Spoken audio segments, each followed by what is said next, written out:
bu yàlla defee nga am njaboot nga bëgg ñu tege ci siraatal mustaqim bëgg sunu borom jubal leen ba lépp lu bon ak ku bon duñu ànd ak moom duñ ko def, da ngay bàyyi ba xale bi di nelaw nga jël sa loxo teg ci dënnam fekk day jaaxaan.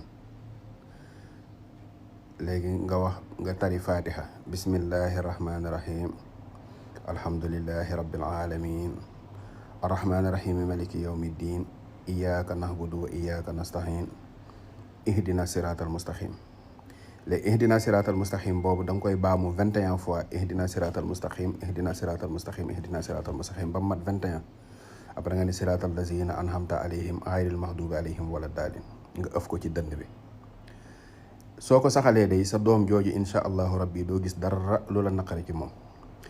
bu fekkee ni dañoo dem ba nekk mag nga bëgg sunu borom di leen jubal, mën nga koo def ihdina siratal mustaqim nga tari ko di ko wut ko def ko ci butéelu ndox, maanaam nga def ko junni yoon 1000 fois ihdina siratal mustaqim ihdina siratal mustaqim.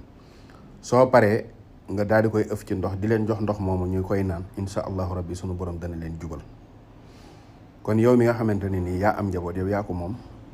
ki amagul njaboot it sañ na di ko ñaan di ko naanal boppam, maanaam nga xamante ne dangaa bëgg yow sunu borom dimbali la ba lépp lu muy teree doo ko def, mën ngay def ihdina siratal mustaqim di ko ëf ci ndox 66 fois di ko naan. incha allah boo ko dee def sunu borom dana la dimbali. essayé ko nag nga xool sa diggante ak sa njaboot nan la ko sunu borom di rattaxale di ko yombal. allahumma salli alal mawsuufi bil karami wal juudi.